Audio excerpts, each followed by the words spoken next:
Nah, siang hari ini saya hanya sedikit, nanti kami akan memberikan satu tema mengenai undangan di dalam perjamuan besar. Oh ya, saya sangat mengapresiasi dan saya selalu berdoa dan juga doa dari setiap jemaat yang mengasihi kami berdua untuk Ibu Joko bisa diberikan kesehatan senantiasa, ya. Dan saya sangat bersyukur karena tadi ada satu tanda yang sudah Tuhan nyatakan, ada mangga yang jatuh, ya. Harapan saya mangga yang jatuh ini adalah sudah tiba saatnya untuk berbuah, gitu Bu Joko, ya. Sudah tiba saatnya untuk berbuah karena kerinduan bertahun-tahun. Dalam satu kerinduan dalam masa-masa kecilnya, masa remajanya ingin sekali untuk melayani Tuhan. Dan besok adalah waktu yang Tuhan nyatakan dan digenapi, ya, untuk Bu Joko bisa berdiri di mimbar. Siapakah kita? Siapakah Anda untuk hari esok? Tuhan boleh memberikan kesempatan untuk menyampaikan kebenaran firman di tempat ini. Hanya saja jangan mangganya jatuh, nanti sebelum khotbah makan mangga lagi. Betul Bapak Ibu, ya. Tapi kalau cerita soal mangga, saya jadi tergelitik tentang ada satu kesaksian yang sebenarnya tidak harus saya ceritakan, ya. Ini sebelum kita memulai ya khotbah, Mas, ya. Jadi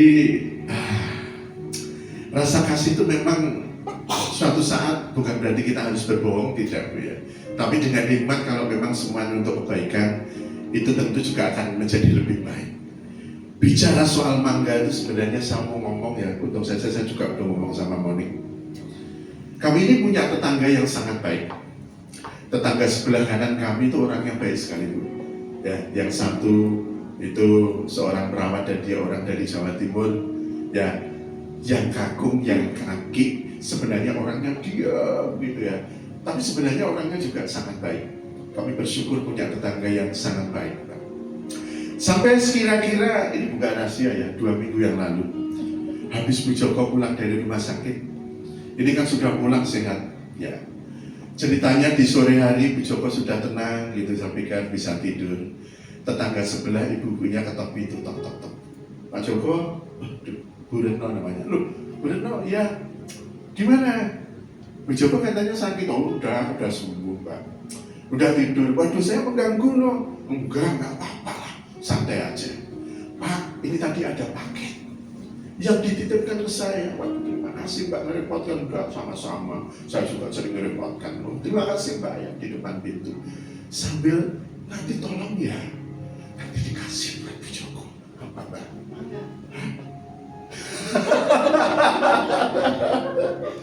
Dikasih satu kresek kecil, Tante. Tapi mangganya kan dari Probolinggo. Bisa cerita, saya pasti pulang nanti dimarahin. Ya, saya lihat ini kok mangga, Mas. 4 itu besar-besar banget. Ya, rasanya kebaikan itu kan saya juga jadi bingung, ya. Begitu dia pulang, mau diapain, ya? Kalau paketnya kan paket saya. Begitu misalnya mangganya saya letakkan, saya kan bingung. Mau letakkan di mana, ya, sambil mikir, Mbak. Mau dikasih di kulkas, ya, nanti mesti melambai-lambai, Mbak, ya. Begitu dibuka, nanti kan tambah perkara lagi. Mau ditaruh di mana, ya, saya pikir, ya. Akhirnya Bapak kita itu kan benar-benar, Mas, ya. Di depan itu almari pada satu hari, Mas. Jadi di depan itu untuk kantor itu kebetulan kan itu ada partisi gitu yang masih belum kita tata. Nah, almari itu kan ada di situ, Tante. Yang kebetulan itu kan tidak pernah masuk. Kalau Bu Joko ke situ tidak pernah masuk, pasti, ya, gitu, ya. Nah, jadi kita cerita ngapain sih Pak Joko, ya? Akhirnya saya itu terpikir, ini tempat yang paling aman, Mas, ya kan? Akhirnya 4 biji, lodo, tak pijit, waduh, bisa atas. Tapi ada satu yang sudah empuk, Bu. Waduh, paling tidak ini harus kita segera eksekusi ini, Mas, ya kan, gitu, ya. 4 biji, Mas. Akhirnya saya buka, kemudian tak masukkan. Kebetulan di situ tuh ada kayak semacam karpet gitu, ya, tak taruh di bawah karpet, ya kan. Sambil saya tuh mikir, wah, caranya bagaimana, ya? Ya, caranya kita mengeksekusi, gitu, ya. Akhirnya akalnya gimana caranya mengeksekusi. Saya itu kalau misalnya pura-pura dari dapur itu mesti bawa pisau, ya. Tapi dia nggak pernah berani. Ya, biasanya kalau pagi saya mesti sulak-sulak mobil, bersihin kaca gitu. Maksudnya tahu Pak ya? Jadi mangganya itu saya ambil terus saya masukkan, saya di belakang mobil itu saya pakai kursi Pak. Saya kupas, Mas. Ya toh. Nah, kan aman, ya kan? Di belakang mobil kalau dia tahu, Mas, biasalah ya toh, padahal ngupas mangga di belakang. Oke, ya. Nah, itu saya pikir ternyata eksekusi nggak cukup sehari. Ya, itu kan harus habisin toh Mas ya. Habisin yang 3 lagi gimana, tak dulu masih atas belum matang semuanya Bapak Ibu ya. Jadi selama itu saya nggak tahu apakah Bu Joko itu punya kecurigaan ya. Kalau mana ya kan, saya itu selalu bawa peso Pak Andreas ya. Kalau ke belakang itu selalu, tapi biasanya peso jangan rotok tak lo bawa ini kantongan buri gini kan nggowo lagi itu mesti saya terus ke depan bersih-bersih gitu ya. Bapak Ibu, eksekusinya ternyata butuh waktu seminggu. Ya, karena yang 2 yang terakhir itu mau saya percepat Mbak. Begitu saya kasih serat, ternyata baru separuh Pak, bokongnya masih putih. Waduh, ya kan? Semuanya pengen saya habisi segera, ternyata perlu waktu 1 minggu Bapak Ibu ya. Sampai yang terakhir, ya itu kita eksekusi di lantai atas. Biasanya Bu Joko habis cuci-cuci gitu ya, nanti doa dia turun, saya pura-pura ikut naik lah. Ya, makan view gitu. Wih, siapa? Dia nggak tahu, tak buka rahasianya sekarang ya. Tapi Bapak Ibu, ini kan satu wujud ya. Ya, tapi saya kelingan mangga. Kalau saya diam berarti ada sesuatu yang saya sembunyikan. Apapun bentuknya, menjadi sesuatu yang tidak terbuka untuk sebuah keluarga. Kan begitu ya. Mau persoalan mangga saja kok ada Tuhan yang tahu, dia tidak tahu. Ya kan? Sekarang saya menjadi tahu. Bu Joko, mohon maaf ya saya ya. Nah, benar. Tapi semuanya juga untuk kebaikan, maaf Bu ya. Kalau orang Jawa bilang ini durung ini sembodo ya Bu ya. Betul ya. Tapi artinya apa? Dengan nikmat kita itu berbohong tapi untuk kebaikan. Gitu loh Pak Andreas ya. Betul loh Pak ya. Iya. Jadi seperti itu. Ya kalau misalnya benar ini 4, biasanya saya selalu transparan Mbak. Yang lain pun selalu nggak ada sesuatu yang saya sembunyikan. Ya kalau dengan Bu Joko. Begitu 4, ya toh, ya Mbak Retno, ya Bu ini dapat, aduh, nggak khotbah dia besok. Maaf ya Bu Joko ya. Tapi ini tak beres ke di mimbar ini supaya tidak ada dusta di antara kita. Ya. Baik, siang hari ini Bapak Ibu Saudaraku yang dikasih Tuhan Yesus, kita ada dalam satu hal yang mengenai undangan keperjamuan besar. Ada satu tema yang cukup menarik di dalam kitab Lukas 14. Mari kita akan buka Bapak Ibu Saudaraku yang dikasih Tuhan. Kita akan belajar firman Tuhan di dalam ayat 15 sampai dengan ayat yang ke-24-nya. Ini adalah mengenai perikop utama, sesungguhnya adalah perumpamaan tentang orang-orang yang berdalih. Berdalih tahu enggak Bapak Ibu ya? Selalu semoyo, selalu beralasan. Ya, dalam segala sesuatu selalu beralasan. Ya. Dikatakan demikian mengenai perumpamaan tentang orang-orang yang berdalih.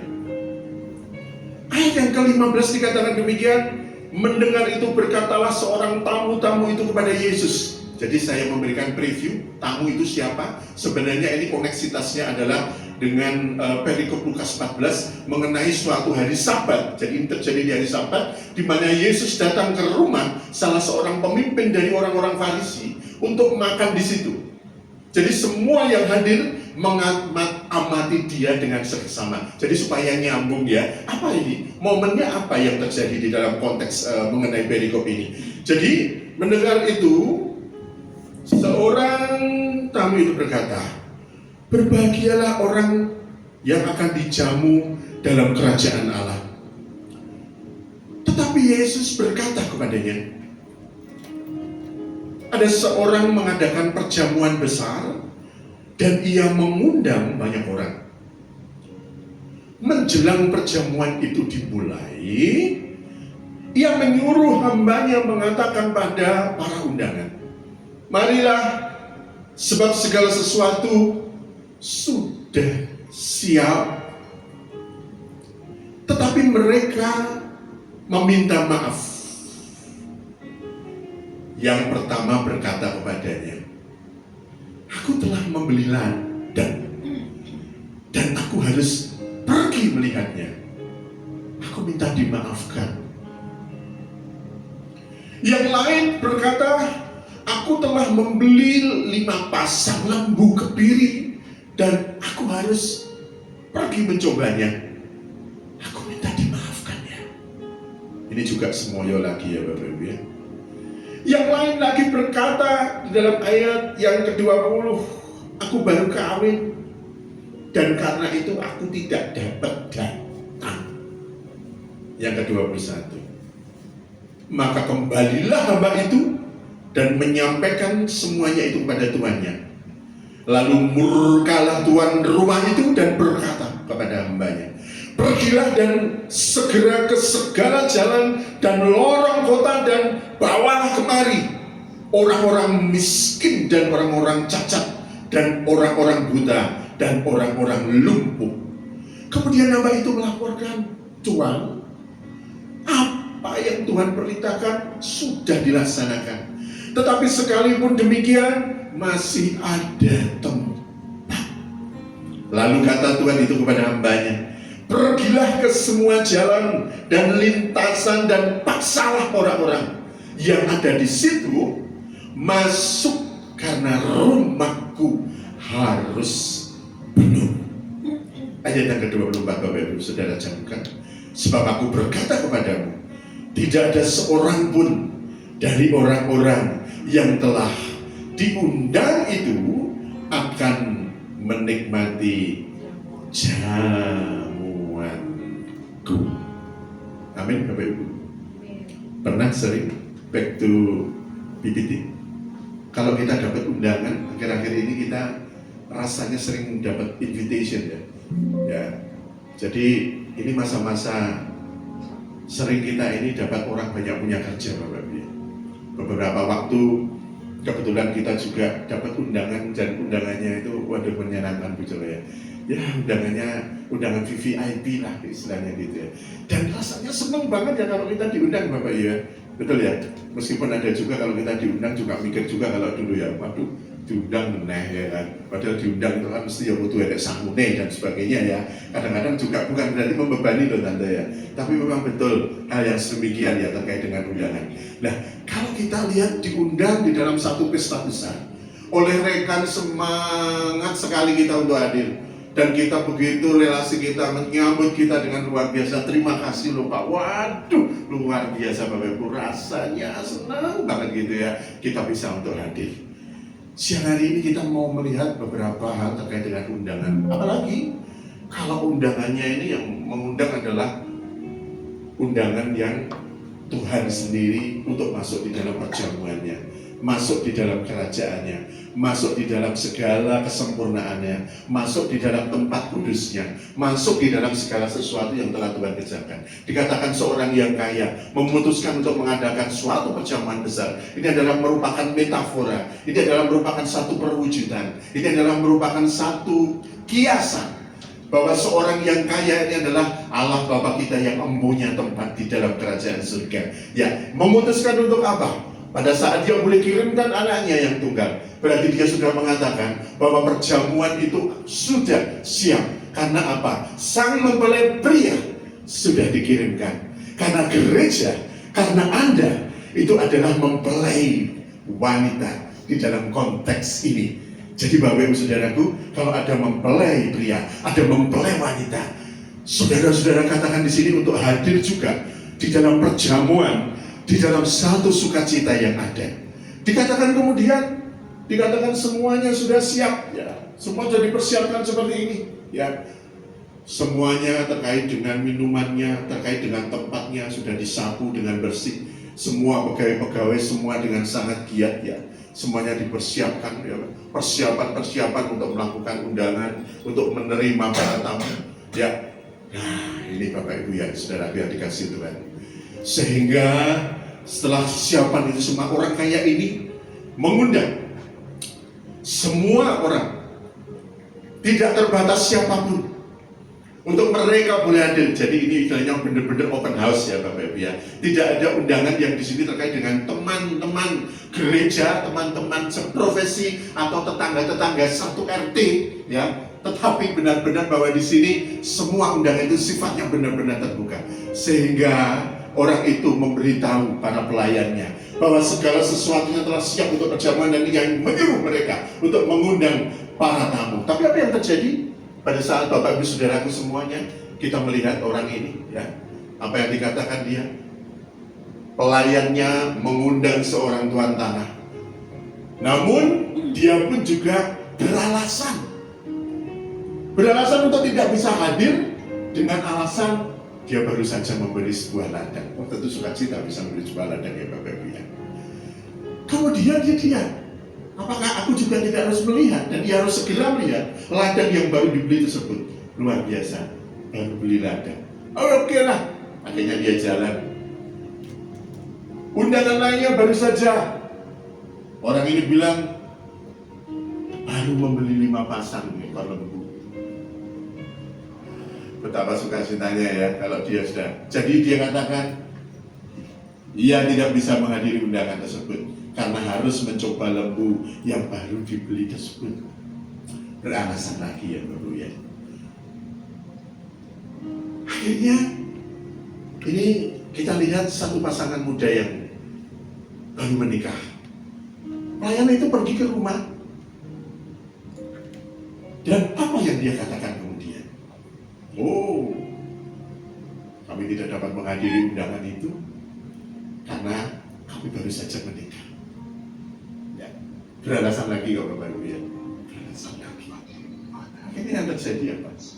Pelayan itu kembali kepada tuannya, kepada orang kaya itu, dan melaporkan bahwa tidak ada tamu yang telah diundang, yang sudah diprioritaskan, yang sudah di VVIP-kan, yang sudah di privilege-kan, yang sudah diutamakan, yang seharusnya mereka ini menjabat prioritas nomor 1 untuk bisa hadir. Mereka katakan semuanya tidak dapat hadir, bos. Saya sudah datang, semuanya sudah hadir. Tidak ada satupun semuanya mengatakan begitu. Lalu dikatakan Bapak Ibu, lalu murkalah tuan rumah itu dan berkata kepada hambanya, pergilah dengan segera ke segala jalan dan lorong kota, dan bawalah kemari orang-orang miskin, dan orang-orang cacat, dan orang-orang buta, dan orang-orang yang lumpuh. Akhirnya apa yang terjadi Bapak Ibu? Ada seorang buta. Lalu ia menuntunnya ke perjamuan besar itu. Dan lagi kemudian di sudut kota, ia bertemu dengan seorang yang lumpuh di lorong kota. Dan dengan penuh sukacita dan penuh kasih, ia menuntun, ia memapah orang ini untuk dibawa kepada tuannya yang luar biasa itu. Kemudian dia juga mendapati seseorang yang cacat. Ia membawanya dengan penuh sukacita. Ia menuntun orang itu untuk menghadiri perjamuan besar itu juga. Kemudian dia juga mencari orang-orang semuanya, baik itu orang miskin, lumpuh, cacat, dan yang semua sudut kota, orang buta, dan semuanya yang sudah datang, semua menikmati perjamuan besar itu. Namun masih banyak lagi ruang yang lebih untuk orang lain lagi. Bapak Ibu Saudara yang dikasihi Tuhan, lalu Tuhan itu berkata kepada hambanya, masih kurang tempatnya. Pergilah ke semua jalan dan lintasan dan paksalah orang-orang yang ada di situ masuk, karena rumahku harus penuh. Akhirnya hambanya ini dengan tulus, dengan setia, dengan penuh komitmen, dia berangkat, dia berjalan untuk memberitakan kepada orang-orang, untuk mencari orang-orang dalam setiap lorong, ya. Dan dia melihat sepasang suami istri yang miskin. Kemudian dia juga memberitakan tentang perjamuan besar itu, dan kemudian juga dia membawa orang itu untuk menghadiri perjamuan besar tuannya. Kemudian juga orang janda yang miskin di perbatasan kota, dan ia memberitakannya, dan dia juga membawa dan mengundangnya dalam perjamuan yang besar itu. Dia juga mengundang juga orang miskin yang lain, dan kemudian dia juga membawanya kepada tuannya. Tuan itu begitu senang. Dia menyambut tamu-tamu barunya dan berkata bahwa tidak seorang pun dari mereka yang tidak datang dengan alasan yang telah mereka berikan yang akan menikmati perjamuan besar tersebut. Ada di dalam konteks Lukas 14 ayat yang ke-24. Bapak Ibu Saudaraku, cerita ini adalah berkisah mengenai pertemuan Yesus dengan orang-orang Farisi. Saat dia diundang untuk makan dan datang kepada salah seorang tokoh orang Farisi, di mana mereka sebenarnya ingin menguji selalu kepada Yesus. Dan ini adalah salah satu hal yang dikatakan untuk menyindir sebenarnya. Ini adalah sesuatu untuk melakukan supaya para orang Farisi ini tahu bahwa yang dimaksud dengan orang yang privilege, bahwa orang yang diundang pertama, bahwa mereka yang seharusnya masuk lebih dahulu sebagai orang yang paling depan di dalam jamuan besar itu adalah orang-orang yang memang menurut nenek moyang mereka adalah orang-orang yang dekat dengan hukum Taurat, mereka yang dekat dengan firman Tuhan, mereka yang setiap hari mengajar orang lain untuk berbuat benar. Dan orang itu adalah orang yang selama ini ada di depan mereka, yang menganggap diri mereka adalah orang-orang yang suci, mereka yang mempunyai kedudukan yang lebih tinggi daripada orang lain. Dan dia ini adalah orang-orang yang seharusnya yang utama untuk mendengar, dan seharusnya dia menerima perjamuan kudus dan perjamuan besar dan perjamuan oleh Tuhannya itu. Namun yang terjadi apa Bapak-Ibu Saudaraku? Yang terjadi tidak demikian.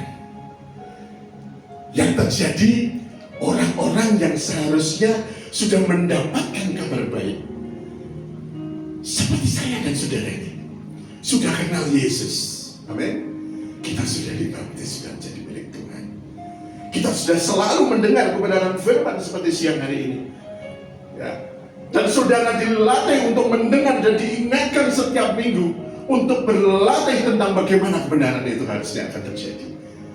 Namun saya mau katakan, kalau saudara-saudara sekalian ada seperti orang-orang Farisi ini, Anda duduk diam mendengar kebenaran firman Tuhan, sementara orang di luar sana belum mengetahui tentang kabar baik yang seharusnya Anda saksikan kepada mereka. Dan itu adalah tugas saya dan saudara. Untuk apa? Memberitakan tentang jamuan besar itu. Dan itu adalah merupakan salah satu fungsi gereja, di mana saudara sebagai gereja pribadi Tuhan, saudara mempunyai kewajiban untuk apa? Melakukan satu pemberitaan firman jamuan yang besar ini kepada setiap orang. Berkatakan, undang mereka supaya mereka mengetahui kabar baik, supaya undangan itu tidak terlewatkan dan kabar baik itu bisa dinikmati untuk setiap orang. Diri kemuliaan untuk berita besar ini, untuk kemuliaan nama Tuhan. Bapak Saudaraku, pelajaran rohani apa yang terjadi? Ini adalah orang yang pertama. Yang pertama adalah sifat panggilan Allah ini. Saya katakan bahwa sifatnya adalah universal. Tidak ada yang membatasi. Karena Yesus itu mati untuk semua orang. Karena Yesus mati itu tidak terkecuali. Sehingga dikatakan dalam gambaran perumpamaan tersebut, orang banyak yang pertama kali diundang mengacu kepada pemimpin agama Yahudi pada zaman Yesus, di mana orang-orang ini memiliki hak istimewa untuk mempelajari Alkitab. Mereka telah membaca kitab Musa. Mereka tahu apa yang dinubuatkan para nabi tentang Mesias. Dan Paulus menulisnya di dalam Roma 3 ayat 2. Mereka memiliki kelebihan, yaitu dipercayakan firman Allah. Dan ketika jam-jamuan makan malam tiba, Allah mengutus rasulnya Yohanes Pembaptis untuk memberitakan semuanya sudah siap sekarang. Tetapi yang terjadi apa? Mereka yang utama dan pertama yang dipercayakan firman, pemimpin Yahudi tersebut selalu membuat alasan untuk terima Yesus. Seperti dalam khotbah saya yang lalu, orang-orang Yahudi sekarang ini kurang dari 2% loh orang yang terima Yesus. Saudara tahu? Mereka kebanyakan masih menganut Yudaisme. Ya, mereka percaya dengan persis 5 kitab Taurat Musa adalah kitab perjanjian lama milik kita yang kita percaya. Namun undangan yang ada di perjanjian baru yang berisi kabar baik itu, bagi mereka tidak mereka percaya, karena mereka masih menunggu. Betul ya Bu ya? Mereka masih menunggu Mesias, Juru Selamat yang datang yang mereka nantikan. Ini kan terjadi pada masa itu. Saya berharap Bapak Ibu Saudaraku yang duduk di tempat ini saat ini sudah jadi anak Tuhan sekian lama, sudah belajar firman sekian lama. Saya mengingatkan, jangan sia-siakan privilege Anda. Jangan sia-siakan prioritas yang telah Tuhan berikan untuk hidup Anda. Saudara sudah jadi milik Tuhan. Saudara sudah dibaptis. Saudara sudah dengar firman Tuhan. Saudara sudah selalu diingatkan tentang kasih Tuhan. Eman-eman kalau saudara ini ya, sampai satu kesempatan ini Anda lewatkan di dalam kehidupan Bapak Ibu Saudaraku. Jadi ini relevansinya untuk yang pertama mengenai sifat panggilan Allah. Saya merelevanskan di dalam forum Bapak Ibu Saudaraku ini untuk ingat saudara ini dan saya adalah privilege. Ya, jangan sampai kita orang yang sudah VVIP kita melewatkan kesempatan untuk datang kelak di dalam perjamuan besar yang orang kaya ini telah akan untuk kita. Waduh Bapak Ibu, indah sekali ya. Dan yang kedua, sifat panggilan Allah ini adalah cuma-cuma Bapak Ibu ya. Dikatakan di dalam Efesus 2:8, sebab karena kasih karunia kamu diselamatkan oleh iman.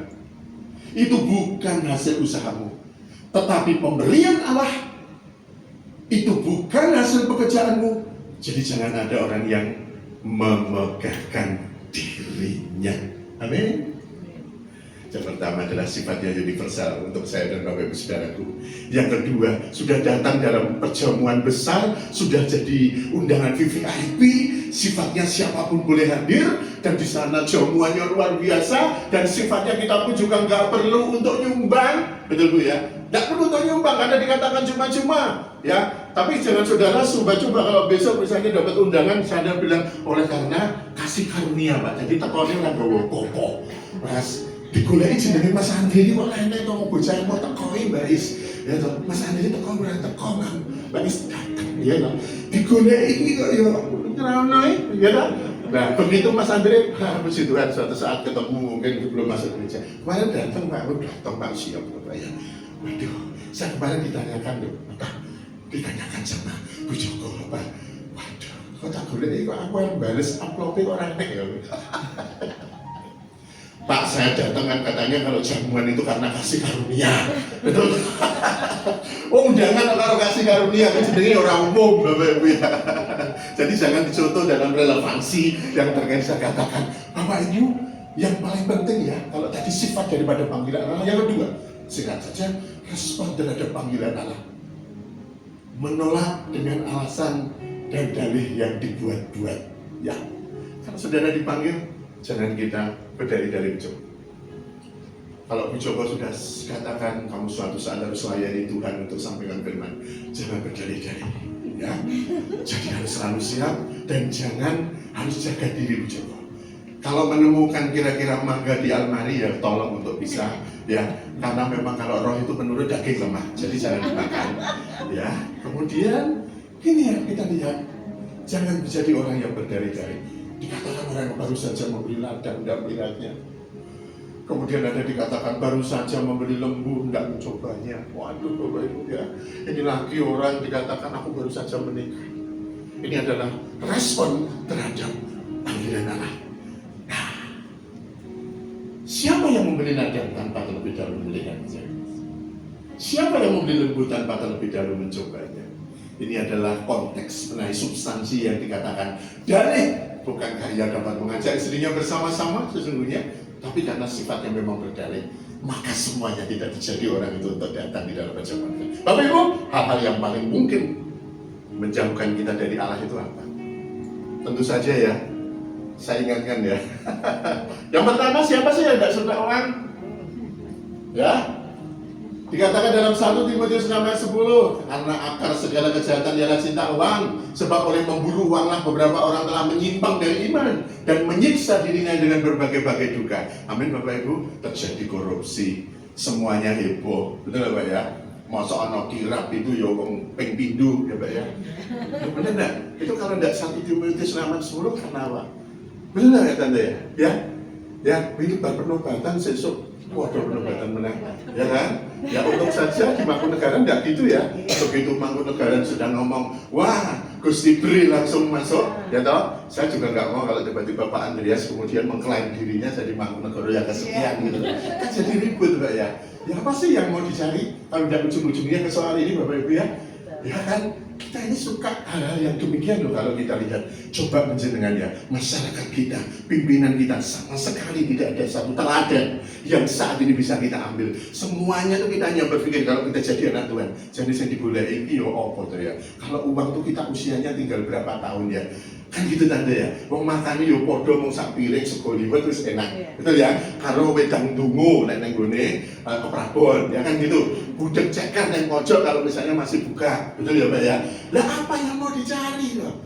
Sampai ini seperti ini. Tapi inilah Bapak Ibu, saya mengingatkan, ini adalah merupakan satu cara, satu hal di mana ini akan menjauhkan kita dari Tuhan.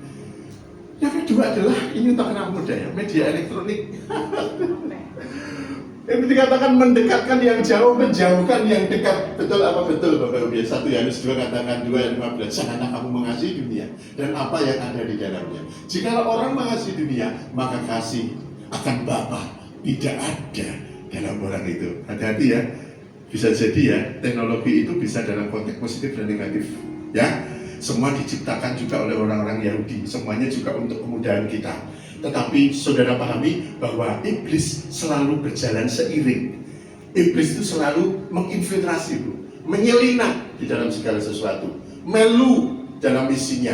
Nah ini hebatnya. Jadi saya mengingatkan, menjauhkan dan dekat. Nah ini beda suasana kebersamaan keluarganya kalau dulu ya. Pernah lihat ini di mana? Kaleng apa Pak? Kongguan. Mas? Kongguan, benar ya. Nostalgia sama ini ya Mas Andre?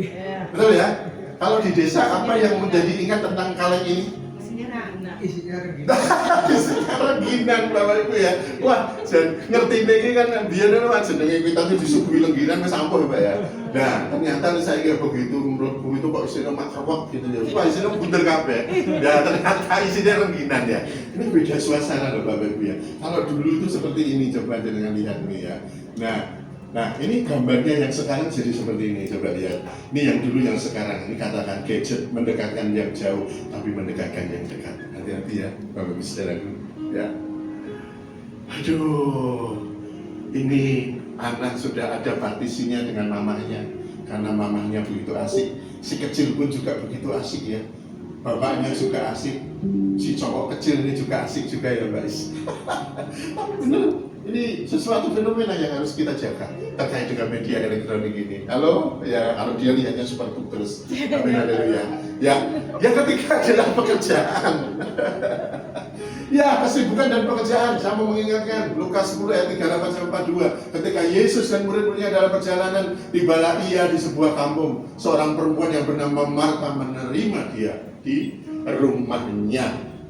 Perempuan itu mempunyai seorang saudara yang bernama Maria. Maria ini duduk dekat kaki Tuhan dan ia terus mendengarkan perkataannya. Jadi Tuhan, ya sebenarnya ini konteksnya tidak harus saklek seperti ini ya, karena saya percaya dalam pandangan teologi saya dua-duanya adalah saling melengkapi. Karena saudara-saudara juga harus seperti Maria dan juga harus seperti Marta. Tapi dalam konteks ini Bapak Ibu, saudara kalau sudah punya pekerjaan itu membelenggu saudara, membuat waktu saudara banyak tersita, maka sebenarnya hati-hati bahwa when your husband is a workaholic, helping him notice the family again. Diingatkan bapaknya.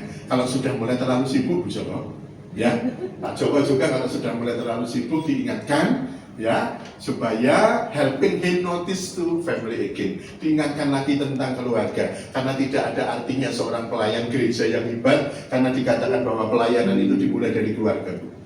Betul ya? Apa hebatnya kamu menjadi seorang pelayan Tuhan di mimbar ini, tetapi kamu nggak bisa ngurus keluargamu. Amin Bapak Ibu. Ya, jangankan seorang pendeta, seorang gembala, seorang diaken juga sama. Dia harus seorang yang merupakan seorang kepala keluarga dari satu istri, bukan pemarah tapi peramah. Betul ya? orang yang suka lemah lembut, sopan santun.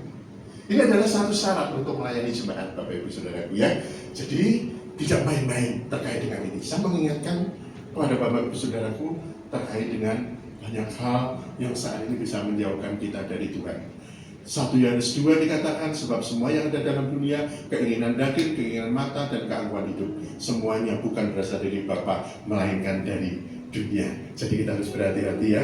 Kita harus berhati-hati ya Bapak Ibu Saudaraku terkait dengan ini. Hobi dan kegemaran. Siapa punya hobi? Hobi Mas ya? Dulu pasti punya hobi Mas ya? Kadang lupa ya, antara hobi kalau diajak temannya untuk mancing atau diajak temannya untuk ke futsal ya. Kalau sekarang ini padel ya, yang lagi tren di mana-mana akan ada padel. Jadi ada hobi kegemaran. Hari Minggu mau ke gereja apa main padel? Main padel ya Pak ya.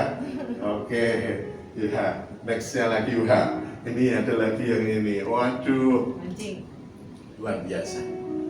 Nah, saya mengingatkan kepada panggilan kepada para pekerja Allah, kepada milik Kristus di tempat ini, bahwa yang menjadi tugas kita masih banyak, Bapak Ibu Saudaraku ya. Banyak yang lapar akan firman Allah, sehingga dunia ini telah binasa karena kekurangan Injil kebenaran. Di luar sana masih banyak orang yang bisa kau beritakan dengan undangan jamuan besar ini ya, supaya tempatnya masih banyak Bu, supaya semuanya penuh. Saya mengingatkan Bu, tugas kita memberi undangan Bu. Dan itu adalah sesuatu yang sudah Tuhan izinkan menjadi satu kewajiban dan merupakan satu amanah agung kita dari Allah kita untuk memberitakan. Jadi tidak usah terlalu mengeluh Bu, tidak usah terlalu berbeban. Aku sudah kok orangnya kok tidak datang. Ya, tapi Ibu kan sudah melakukan apa yang saat itu dikatakan, sudah memberikan undangan dalam jamuan besar. Chance itu mau diambil atau tidak itu kan terserah pribadi, lepas pribadi, betul Bu ya. Dan motivasi seseorang untuk datang dalam jamuan besar itu adalah juga pribadi lepas pribadi, betul ya. Nah, apakah dia ingin datang hanya bertemu teman, ya kan? Ataukah dia hanya datang karena memang di sana ada sop buntutnya yang hebat, ya kan? Tidak ada masalah. Tetapi kerjakan apa yang menjadi kewajiban kita sebagai orang yang percaya. Beritakan jamuan besar itu, beritakan berita baik itu, Bapak Saudara. Amin. Kemudian yang kedua, sebagian besar hari ini dilaksanakan oleh pekerjaan pribadi. Ini adalah metode Kristus, penginjilan secara pribadi. Sebagian besar dari wawancara pribadi, mempunyai perhatian yang setia kepada orang atau hadirin yang terdiri dari satu jiwa. Perantaraan satu jiwa itu pengkabaran ini acak kali disebarluaskan kepada banyak orang. Jadi kalau Anda memberitakan, mengajak satu orang Bu, amin, haleluya. Karena itu memang segala sesuatu merupakan satu penginjilan secara pribadi. Saya mengajak kepada Bapak Ibu Saudaraku untuk memberitakan, tidak juga harus datang ke gereja ini, tetapi memberitakan kabar baik Kristus. Mau kemanapun dia akan bergereja, itu bukan merupakan sesuatu yang menjadi beban saya atau gereja ini. Tetapi kalau jemaat di tempat ini memberitakan kabar baik, menyaksikan kasih Kristus, kemuliaan Allah, itu adalah sesuatu yang menjadi bagian di dalam hidup Bapak Ibu Saudara yang harus saudara laksanakan sebagai bagian dari amanah beri kemuliaan untuk Tuhan Yesus Kristus. Terakhir Bapak Ibu ya, janganlah kita menunggu untuk proaktif ya. Menunggu jiwa-jiwa datang kepada kita. Kita harus mencari mereka dimanapun mereka berada. Dan bila mana firman itu telah dikhotbahkan di mimbar, pekerjaan baru saja dimulai. Banyak orang yang tidak akan terjangkau oleh pekabaran Injil, kecuali pekabaran ini dibawa dan kita go, kita melangkah. Ya Bu, kita datang kepada mereka. Meskipun itu hanya berseberangan jalan saja Bu ya, dari rumahnya Bu Yeni menyeberang jalan, tapi ini kita sudah melakukan satu hal yang proaktif. Dan apa yang dikerjakan adalah merupakan satu buah yang tidak akan pernah sia-sia di hadapan Tuhan. Amin. Siang hari ini Bapak Ibu Saudaraku yang dikasih Tuhan, kita bicara tentang satu kesempatan.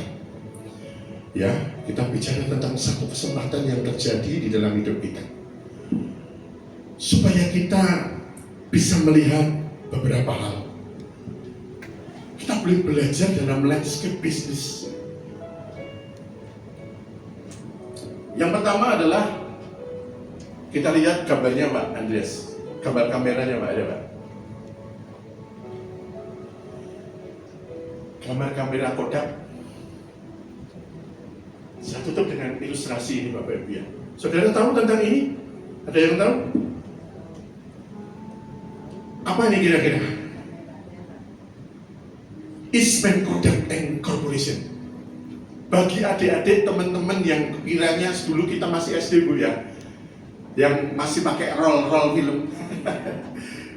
Kalau di roll film itu dulu kita itu biasanya yang dekat Pengadilan Negeri Solo itu ya, Jalan Warsito itu kan ramai Bu ya. Justru banyak apa? Banyak bedeng-bedeng gitu ya. Kalau sekarang bedeng-bedeng itu jualannya adalah es teh Mas ya, atau rumah-rumah minuman. Dulu itu sepanjang jalan itu isinya orang berbisnis apa Pak? After foto Pak. Ya, jadi dulu bedeng-bedeng kecil itu after foto. Ya, mereka banyak sekali. Dan saudara tahu, ada tahun-tahun itu, Mas Andre ya, mesti yang senang fotografi ya. Satu hal yang luar biasa, Anda bayangkan belum ada kamera digital. Sehingga kalau orang beli Kodak kamera gini, itu produsennya yang juga ikut untung adalah yang menjual filmnya loh Mbak. Roll filmnya itu loh Mbak ya. Jadi kalau misalnya ini isinya mau berapa? 12, 24, 36. Kalau 36 ekstranya 2 gitu aja. Jadi kalau misalnya mantenan itu berapa roll gitu hitungannya? 36, 3 roll Mas. Wah 100 foto. Jadi nggak bisa lebih dari itu kalau dulu. Betul ya Mas ya? Kalau misalnya tambah lagi, itu harus nambah lagi biayanya. Betul Bu ya? Jadi ini yang terjadi. Coba bayangkan saat itu Kodak tahun 72. Tahukah saudara bahwa penemu daripada kamera digital itu bukan Canon, bukan Nikon, Mbak, bukan Olympus, atau bukan produsen lain yang kita lihat itu, tapi awal sekali daripada kamera digital ini ditemukan oleh dirinya sendiri. Jadi kamera digital awalnya ditemukan Kodak, Mas. Ya, Eastman and Corporation, Kodak. Itu tahun 72 sampai 75. Tetapi saat dia menemukan inovasi, ya, satu undangan untuk perubahan, ya kan? Dia hanya berpikirnya begini, kenyamanan pada saat itu. Lah kalau nanti digital ini saya buat besar-besaran, berarti akan merubah era, Mas. Dari yang kameranya analog pakai film jelek menjadi digital. Kira-kira itu akan dia bayangkan merugikan perusahaannya enggak? Ya pasti dong. Karena apa? Karena penjualannya pasti akan menurun tuh Pak ya. Dia kan dapat dua-duanya, dia jadi leader di pasar 40%. Saat itu di seluruh dunia Kodak yang pegang. Karena dia yang membuat kamera, menjual kamera, sekaligus juga roll filmnya. Akhirnya juga akan buat Fuji juga, tapi tidak seperti Kodak. Pertimbangan daripada dia untuk menerima undangan perubahan itu, dia menolak karena dia melihat keadaan saat itu. Nanti kalau saya perkenalkan produk inovasi ini, maka perusahaan saya akan rugi. Yang terjadi kemudian apa Bapak Ibu? 3 tahun kemudian, Canon dan Nikon merilis temuan ini untuk membuat satu kamera digital awal. Sehingga yang terjadi apa? Orang menjadi terpikat dengan kebutuhan baru ini. Lebih simpel, betul ya Pak ya. Juga tidak perlu lagi nek dadak melayu neng pasar rokok, tidak perlu. Ya kan? Dia mau berapa ratus, mau berapa, oke saja Mas Andre ya. Apa yang terjadi kemudian Bapak Ibu? Pada tahun 2002 Kodak mengumumkan kebangkrutannya. Dia tidak bisa untuk melanjutkan perusahaan itu. Dan dia menyatakan bahwa tahun 2002 adalah akhir daripada produksi daripada perusahaan dengan kamera yang sangat leader dari sini. Nanti saya hubungkan pesan moralnya apa. Yang kedua lagi, saudara kenal dengan yang ini Pak? Yang kedua Pak Andreas, gambarnya. Halo? Kalau ini tahun 2000-an ya? Waduh, kalau ini sempat enggak ini? Mana ya? Kalau lihat orang seperti itu bawa begini tuh rasanya kayak gimana?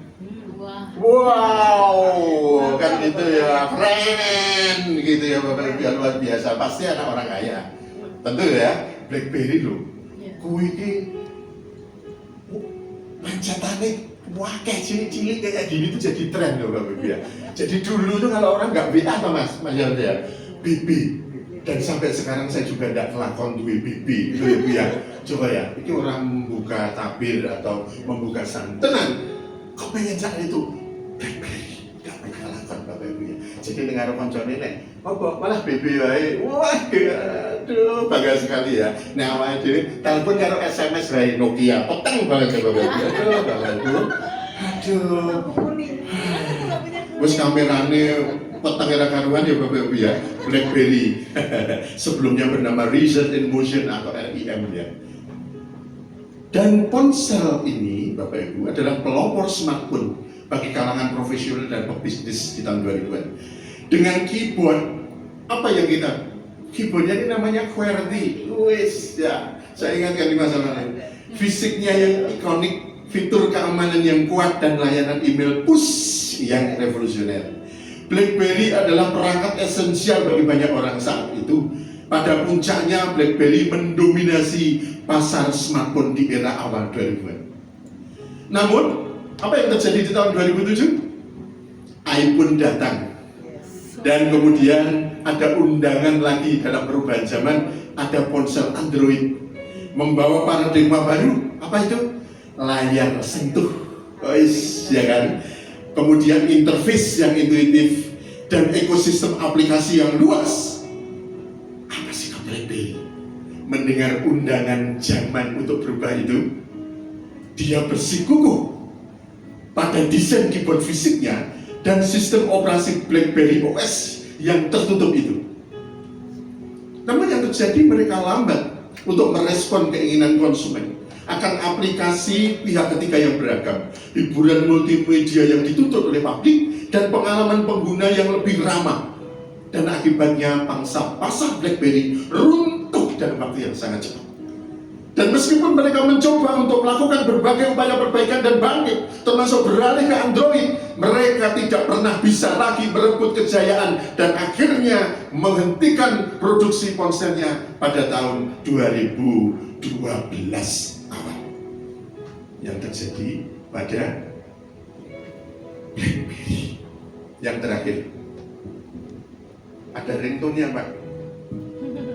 Biar teman-teman pada ingat, kalau ada ring seperti ini, kira-kira, waduh, sudah wow enggak ini ya kita? Familiar enggak nih dengan ringtone-nya Nokia? Nokia ringtone-nya kayak apa Pak? Hah? Yang itu ya? Masa gitu Pak? Ada Pak? MP3-nya Pak? Ada. Kalau Bu Yeni sudah pernah pakai? Yes. Ingat dengan ini? Bu, betul ya? Betul ya? Biar aku kelasnya ya mau iki Bapak Ibu ya. Kameranya bener-bener iki. Sarinya N Mas ya. Sarinya N semuanya. Tapi bunyi itu begitu lekat, begitu egaliter, dan ini begitu familiar di seluruh lapisan masyarakat. Bapak Ibu, ini satu tutup yang terakhir. Nokia ini pernah menjadi produsen ponsel yang terbesar dunia, menguasai lebih dari 40% pasar. Dan pada puncaknya terjadi tahun 2007. Ponsel mereka dikenal dengan daya tahan dan inovasi perangkat kelas yang solid. Jadi ini Bapak Ibu ya, jatuh Mbak, tidak ada masalah. Sehingga ini menjadi satu idola kaula muda. Loh bener ya? Kalau kita beli iPhone kemarin punya morning yang cuma mau ngasih kunci mati. Aduh Bapak Ibu, apa? 500.000 Mbak, ganti layar Mbak. Nah cuma gitu, tenang ya. Nah iPhone ini katanya dia beda-beda apanya, saya pikir ya. Kalau Android punya aku aja, Infinix itu tiba bolak-balik rapopo loh Mbak. Ya, kalau Nokia seri N dulu menjadi idola kaula muda. Betul Mbak, terutama kalangan-kalangan muda yang masih pacaran. Kenapa? Karena ini kuat. Tidak pas kegeran itu diantem ke barang orang. Ya. Jadi ini adalah benar-benar legend banget ya. Aduh pengalaman saya betul dah. Ya benar itu dulu malah orang ini serandaran. Namun Bapak Ibu, Nokia gagal mengantisipasi pergeseran fundamental undangan daripada zaman untuk berubah dalam industri. Dari fokus pada perangkat keras ke pengalaman pengguna yang didorong oleh perangkat lunak dan ekosistem aplikasi. Dan ketika Apple meluncurkan iPhone pada tahun 2007, jadi korbannya juga tidak BB saja, korbannya juga termasuk Nokia. Dan Google memperkenalkan Android, Nokia tetap bertahan dengan sistem operasi Symbian dan Windows. Jadi dulu kalau kita dengan sistem operasionalnya dia pakai Symbian namanya, Symbian dan Windows Phone yang kurang intuitif serta minim aplikasi. Dan Nokia ini terlalu lambat untuk merespon permintaan konsumen akan layar sentuh, aplikasi yang kaya, dan integrasi internet yang mudah. Akibatnya apa Bapak Ibu? Pangsa pasar Nokia anjlok drastis. Dan pada tahun 2013 divisi ponsel mereka kemudian dibeli oleh Microsoft. Menandai berakhirnya dominasi Finlandia di pasar ponsel. Tahukah Bapak Ibu?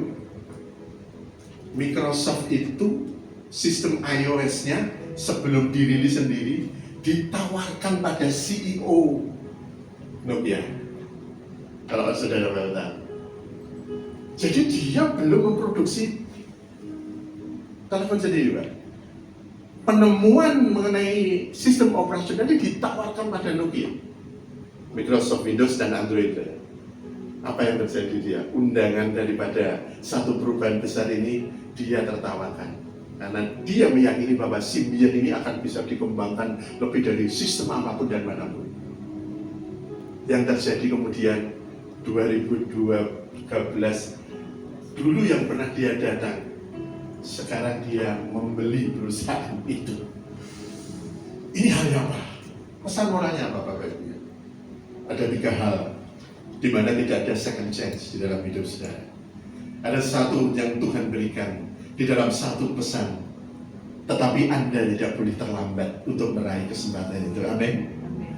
Dan satu contoh dalam landscape industri dan bisnis ini menandai dalam satu kurun waktu yang tepat sama bahwa Tuhan, meskipun dia setia, tapi jangan sampai undangan perubahan yang diberikan di dalam hidup kita semuanya tidak kita respon dengan baik dan benar di dalam kehidupan saya dan Bapak Ibu. Jangan beralasan, jangan 1000 macam alasan. Mari kita lakukan yang menjadi bagian kita. Beritakan kabar gembira, beritakan perjamuan besar itu kepada setiap orang yang saudara temui. Karena itu adalah menjadi tugas saya dan saudara dalam kehidupan kita sebagai orang percaya. Amin. Mari kita akan duduk kepada Tuhan. Terima kasih, hamba-Mu selesai untuk berkata-kata Bapa. Terima kasih untuk pesan yang telah Tuhan berikan kepada kami dan juga kepada yang berbagi jemaat Identitas Presenter pada siang hari ini. Kami tahu Tuhan bahwa panggilan keselamatan melalui Yesus adalah sesuatu yang menjadi tugas kami supaya kami boleh memberitakan kabar baik ini dan perjamuan besar yang Tuhan telah siapkan kepada setiap orang.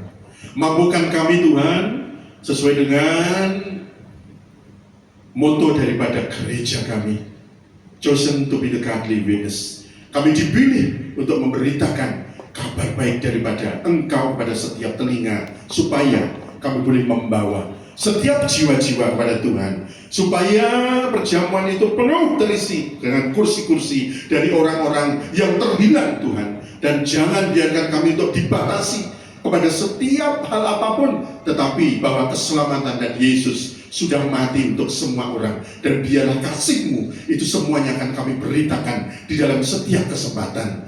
Mampukan kami Tuhan untuk melangkahkan kaki, memberitakan kabar baik itu. Dan hamba-Mu percaya setiap mulut yang sudah memberitakannya, setiap langkah dari kaki yang sudah mengerjakannya, setiap tangan yang mengerjakannya, semuanya adalah sesuatu yang berkenan di hadapan Tuhan. Dan semuanya tidak akan pernah sia-sia di hadapan Engkau. Terima kasih Bapa untuk segala kebaikan-Mu. Ampuni segala dosa dan kekurangan kami di dalam menyampaikan isi hati-Mu. Namun kami percaya Roh Kudus di dalam pribadi kami dan pribadi jemaat akan memeteraikan dan melengkapi semua yang telah hamba-Mu sampaikan, dan semuanya akan bertumbuh, berakar, dan berbuah banyak untuk kemuliaan kerajaan Tuhan. Terima kasih, dan di dalam nama Bapa, Putra, dan Roh Kudus, hamba-Mu sudah berdoa dan mengucap syukur. Haleluya, puji Tuhan.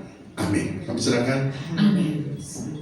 Puji nama Tuhan, terima kasih. Beri tepuk tangan yang meriah buat Tuhan Yesus dan Bapak Pembala kita yang sedang menyampaikan firman-Nya. Haleluya. Mari Bapak Ibu, sebentar lagi kita mau dengarkan warta jemaat sepekan sebelum kita mengakhiri ibadah kita pada hari ini.